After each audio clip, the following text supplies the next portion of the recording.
Last week, Valve released an update that just screwed up the most expensive knives in Counter-Strike.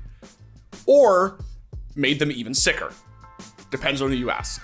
Prices are surging, people are wondering whether to sell or hold since it isn't clear whether a lot of these changes are here to stay, and a lot of us can't help but wonder, what might Valve's increasingly frequent skin touch-ups spell for the economy at large?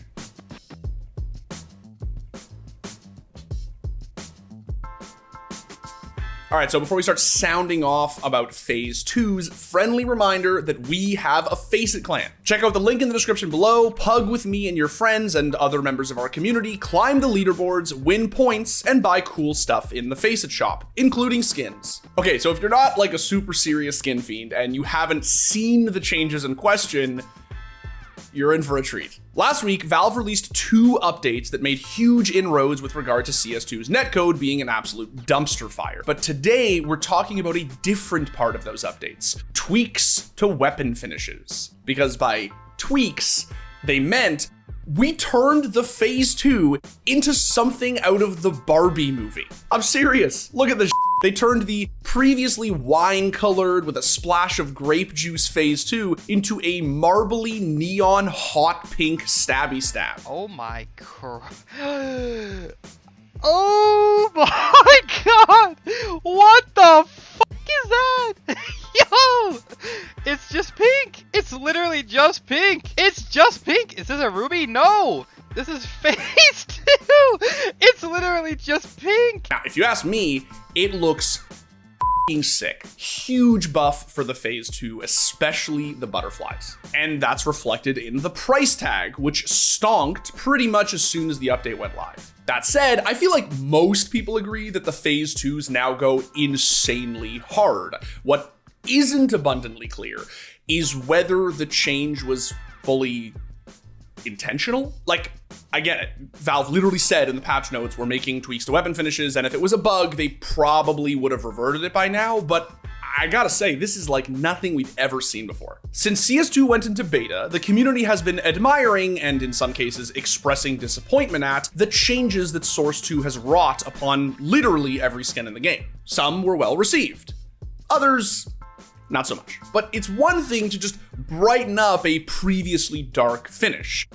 It's another thing entirely to just overhaul a colorway and delete certain colors and amplify others. My Black Pearl, for instance, got a really welcome facelift in terms of brightness, but also just seems like entirely purple now. What's more, finishes like the Gamma Doppler Phase 3 now just look like an entirely different knife.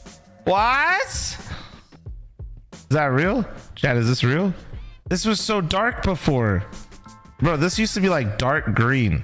And while I agree that it's a better finish that yields a better knife, it isn't necessarily fair that people's knives just sort of transformed overnight, which begs the question, what happens if Valve just starts making radical changes to existing skins? A recent example of this was with the hedge mazes, which recently took on a stupid amount of knuckle wear even in low floats. For those who don't know, these gloves are very, very expensive, and ebbs and flows in their appearances could really fuck with people's investments. Now, mind you, Valve has been listening to the community and have been sort of issuing sleeper updates that are touching up a lot of the skins that the community holds dear. Blue gems, for instance, which are some of the most expensive skins in Counter-Strike, looked goofy as shit in the early days of the CS2 beta, but got better over time as Valve touched them up, which is not an unreasonable thing to expect, given that skins are quite literally the lifeblood of Counter-Strike and provide Valve with a massive revenue stream. Keeping a dialogue open as to what we want our skins to look like is great. What's worrying is when shit just happens. Were some of these rather striking Doppler changes, like with the Phase 2, intentional? And if so, are they here to stay? I'm asking because I really want to buy one, but I don't know if they're still going to look like this a week or a month or 6 months down the road. Now, you might be thinking, so what? Why are you guys making videos about Dimitri's buying habits? because they are illustrative of a larger issue. The skin economy has had 10 years to settle into place. There is a very well-established hierarchy between high tier, mid tier, and low tier. And while things do change from time to time, and it's good when they do, massive fluctuations are not something we really want. If Pandoras suddenly looked like shit, or Phase 2s suddenly became more expensive than, say, rubies, that would be bad. Not just for the Pandoras and Ruby owners, but for everyone. Why? Because it de-incentivizes skin investment across the board. It's one thing if certain skins stonk or plummet in value because of changes in taste, rarity, etc. That's healthy. That's how investments are supposed to work. What's not supposed to be a thing is if the market itself just loses all sense of stability because of just skins changing overnight every day. Now, to be clear, I am not saying that that's what's happening here. I think we are a long ways from that, and I think that's clear from how meticulously and intelligently Valve have monitored the appearance of skins over the past 6 months or so. I don't think we need to worry about it. What I do think is that we need to be especially wary of changes like the Doppler ones. Why? It's one thing if a newer, flashier, shinier op like the Gungnir comes along and causes the Dragon lore to take a hit in price. That's competition. But it's not as if the D-lore itself changed, right?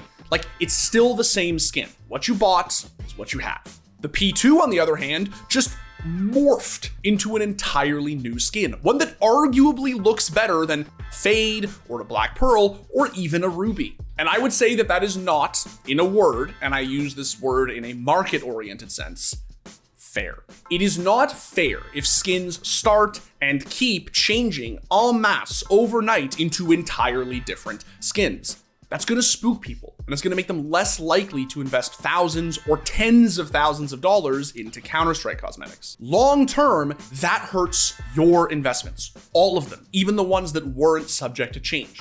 That's the important thing to understand here. Anyway, again, I don't think we need to be raising any alarm bells here. I'm only saying all of this because I think that it's important that we understand the principles that underlie and indeed uphold the skin economy. We've entered a very exciting time in the history of Counter-Strike. Skins are booming, and it's great. But with a boom comes the threat of a burst. The future looks very bright, and we should all be excited to be a part of it. Just be wary and be responsible. See you next time.